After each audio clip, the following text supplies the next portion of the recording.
Hello everyone, welcome to Bebop Mondays episode 3, the show in which we dive into some typical bebop phrases that you can practice woodshed all week long. Coming right up.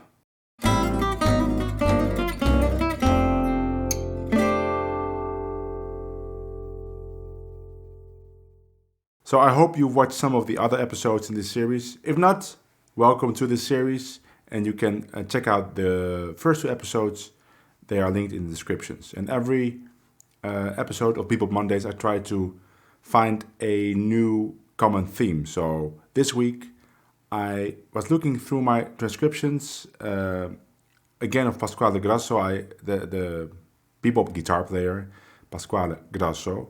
And I transcribed so much of his playing in like 2 months' time, that there's a lot of stuff there that I can use for Bebop Mondays. And I found this section, that there were all 2-5-1s, but the 2 chord was a dominant chord. So we're in the key of E flat, so instead of F minor 7, B flat 7, E flat, it was F7, B flat 7, E flat. So the 2 chord is also a dominant chord. And this happens in more songs than you think. The 2 examples that I can think of right now are Dewey Square, which is the song we're gonna play today, and My Blue Heaven. But there's many songs that end with what we call in Gypsy Jazz Christoph progressions, or the Christoph progression, which is at the end of a song like All of Me, where it goes to the 4 chord, and you get diminished or minor, 4 minor, 1, and then 6 chord as a dominant, and then you get a 2-5 like that. Now that 2-5 you can play in both ways. You can play it minor and you can play it major. In Gypsy Jazz usually we play it major, and then I think in like more standard bebop jazz they usually play minor, but it is a kind of ambiguous situation in songs, and so you can as a solo player, you can choose one of the options. Doesn't even matter what the rhythm section is playing. It goes by pretty quick. But of course, if it's like burned into the song, like Dewey Square or My Blue Heaven, where it's part of the melody also, it's more difficult to get away with playing a minor chord on that 2 chord. Even though many people do it, and me too, and it sounds okay. But I wanted to specifically look at phrases that really play the 2 chord as a dominant chord. And of course, Pasquale Grasso never misses a chord, so he would never play minor on top of on top of that progression. So I transcribed some of his lines that he plays on Dewey Square. We're going to take a look at those lines, and I just uploaded yesterday a backing track for Dewey Square, so you can immediately practice the licks yourself after you've watched this episode. Now I'm going to discuss 5 lines in this video, and then I have 5 more lines. Pretty interesting. I have 5 more lines of different artists, all 5 different artists, 5 lines. And that video I'm going to produce for my patrons, and I will produce it for the $5 tier. And I wanted to mention that specifically now because today is the last day that you can actually join that tier. When you go to my Patreon, there's a link. You can join that tier because tomorrow that tier will be gone, and there will be a new $5 tier which will give much less access to my materials. So if you join this tier, it's part of the Black Friday week, you get access to most of the materials I have produced in the past, which is hundreds of pages of tab and exclusive content. And it's the last day that it will be available. It will close and it will never come back. So, and there's maybe, I don't know, like 25 spots still available when I'm recording this. So take a look, and if you're interested in downloading tabs of this video or any video, that is your chance. That is a deal of the century. It is a deal because it will close and will never come back. So there you go. Let's take a look at these lines. So the first line sounds like this. 1, 2, 3, 4.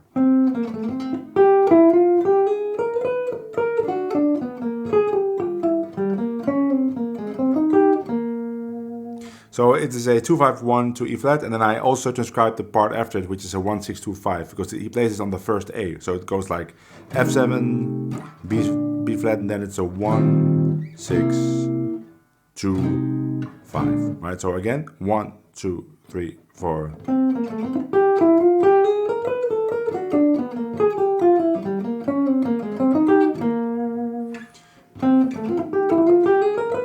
Well, 1, 2, 3, 4.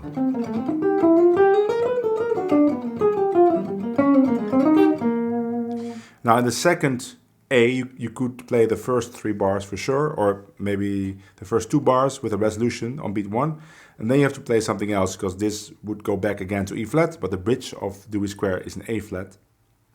So then I would play something maybe like...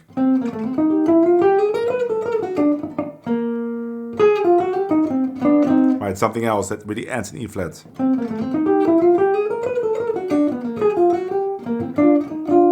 Something like that. So let's play this on Dewey Square. The link to the backing track is in the description. So here we go.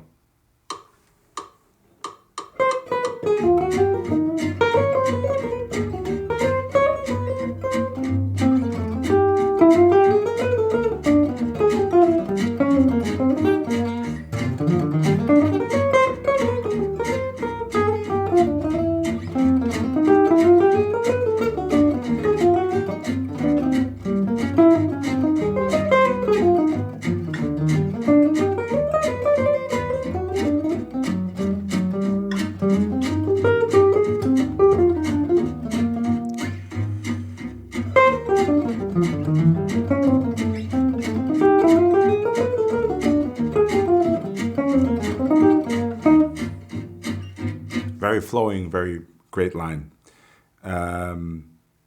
Yeah, let's go on to the next one.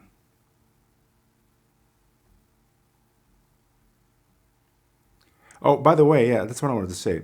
So, this line you could actually play over a normal 2-5 by changing the A to an A flat. Instead of playing, you do, or you only have to change that one note, that A. So now you could say, well, then you could actually take any 2-5 and just change all the minor thirds to major thirds. But it's not the same thing. There's many 2-5s. Something like, let's say I have a normal 2-5. You cannot just change the A flat there.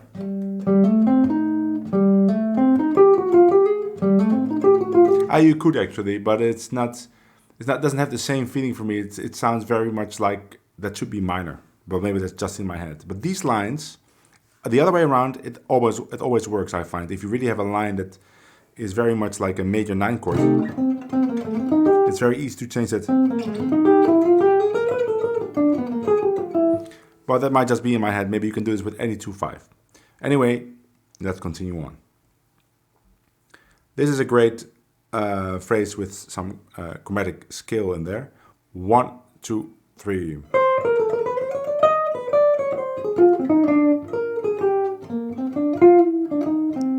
One, 2, 3.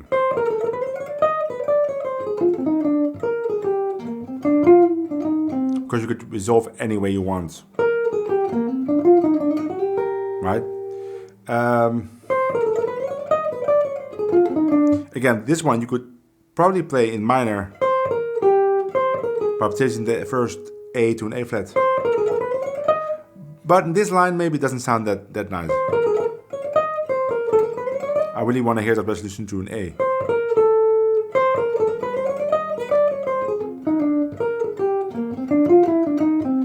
Let's try that out.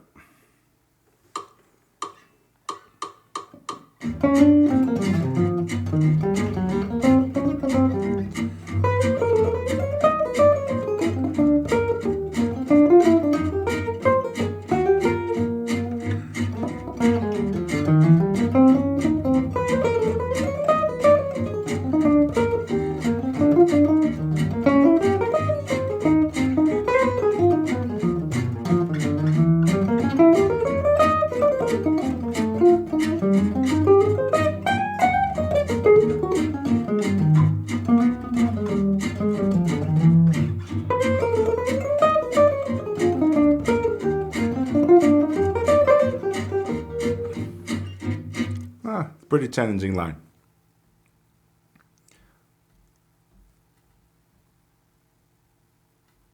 This is a really great line. Again, I described the turnaround. So now it's 5 bars because it's F7, B flat 7, then it's a turnaround resolving to E flat of the next A part.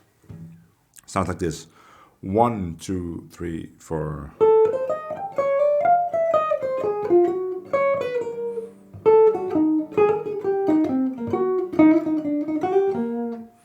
One, two, three, four.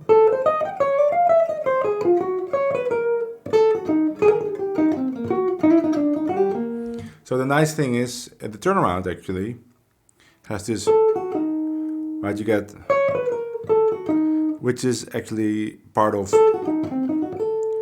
E flat diminished. So he's thinking, or F sharp diminished, he's thinking, instead of thinking E flat, C7, F minor, B flat, he thinks E flat, F sharp diminished, F minor, which is a normal thing to do, but of course there's C7 under it, which is a bit weird, but because the harmonic idea is so strong and it's so short, it really works. So it's a nice, not outside line, but an unusual line. 1, 2, 3, 4.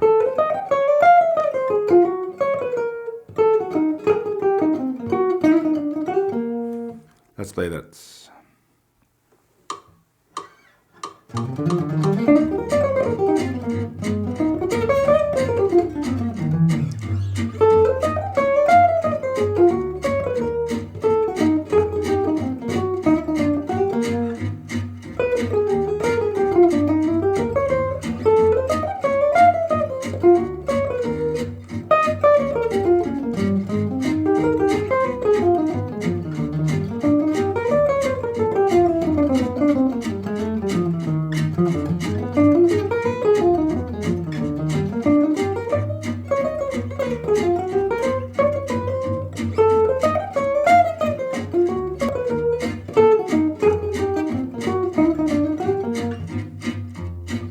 Pretty cool.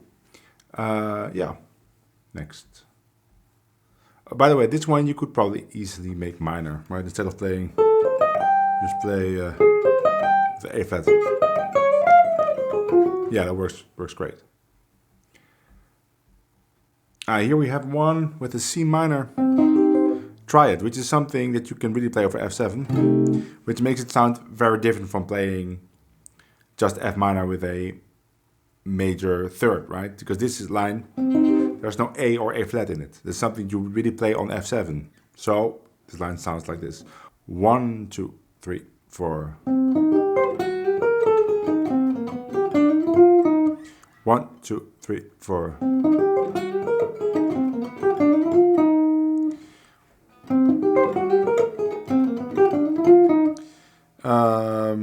Yeah, not much to say about it. Let's just play it.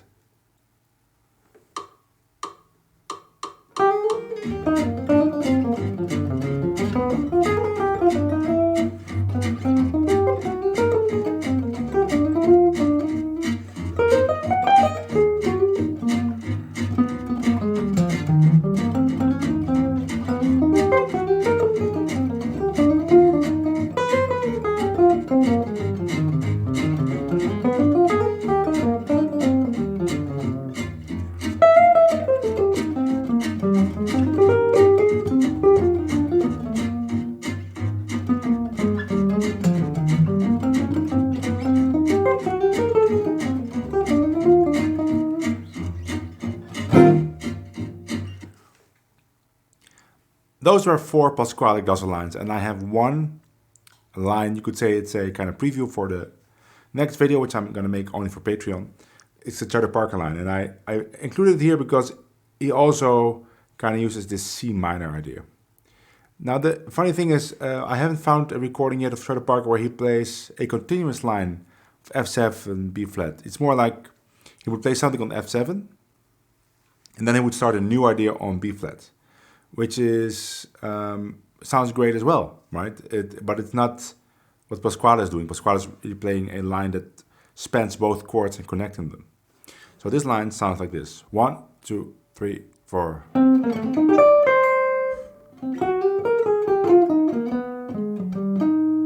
1, 2, 3, 4.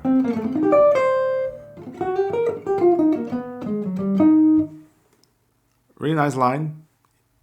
Simple, but effective. Let's play that.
There you go, 5 great lines, and it's probably pretty difficult to remember all these lines, and I'm going to say this more often, but it's not the point to...